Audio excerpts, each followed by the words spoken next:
a land of poetry and revolution, lakes and volcanoes, war and peace. This quote's from Lonely Plant Organization and Just Hope Incorporated. My name is Jackson Dodd, and I'm here to talk to you about the Nicaraguan culture. The Nicaraguan culture, which has been forced into poverty by its government and is facing a time of corruption and rebellion in this modern day society. When you look at Nicaragua, you quickly see that they're struggling with poverty, a corrupt government, and that they're trying to get out by a rebellion. The poverty level has increased over the years, making Nicaragua the poorest country in Central America by far. The poverty is partly caused by Nicaragua's climate.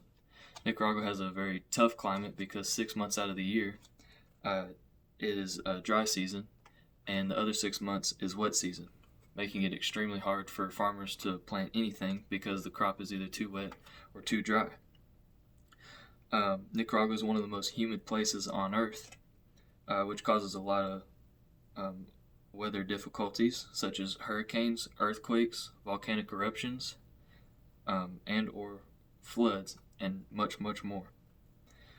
Population is also a big aspect because it just simply creates the problem of not being able to feed, clothe, or give enough jobs out to all those people, especially with such a hard climate and natural causes. Now I'd like to show you this graph. It shows Nicaragua's unemployment rates.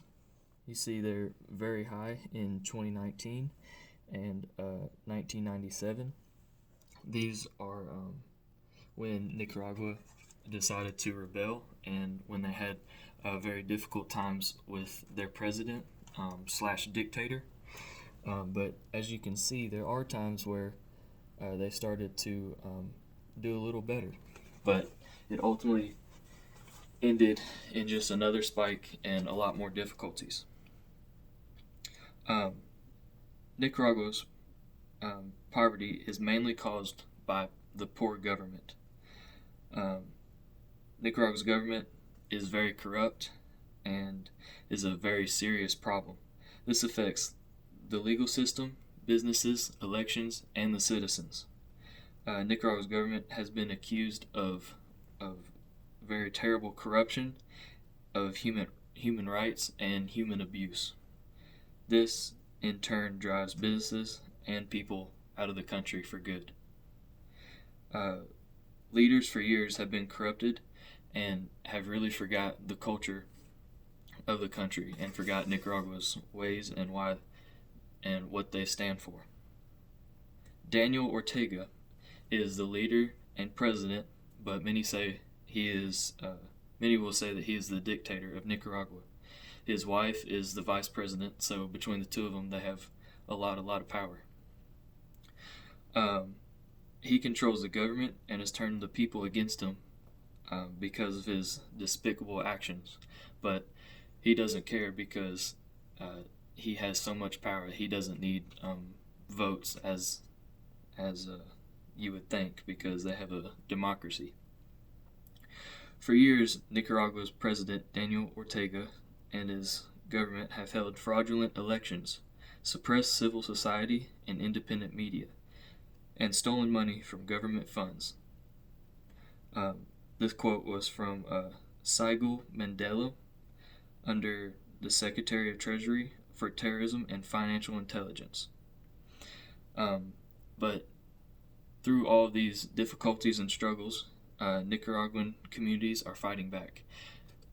Throughout the years and throughout Nicaragua's history, there have been many instances where they have led a rebellion and tried to stand up and fight for themselves. Nicaraguans are trying to survive after they faced years of brutality, corruption, malnutrition, and most importantly, no medical service. Many lives have been lost in this fight. The most recent rebellion was early last year, where they lost over 300 lives because Daniel Ortega ordered the police to open fire if they had to.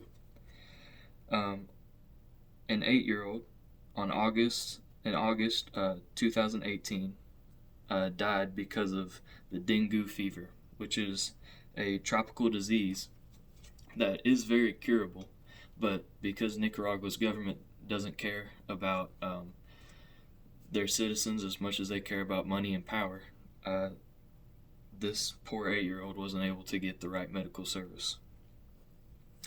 But in conclusion, when you look at Nicaragua's culture, you quickly realize the poverty.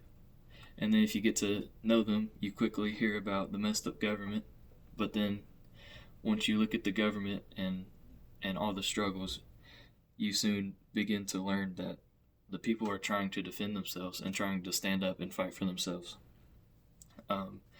Nicaragua and this speech means a lot to me because every year I take a mission trip. I go on a mission trip down to Nicaragua, so I get to see them year after year through struggles and victories, and get to see my old friends. And it was really nice, get to talk to all the locals. So reading all this and studying up really shows me what they've gone through for not just a few years, but decades and generations. So thank you. Hope you have a great day.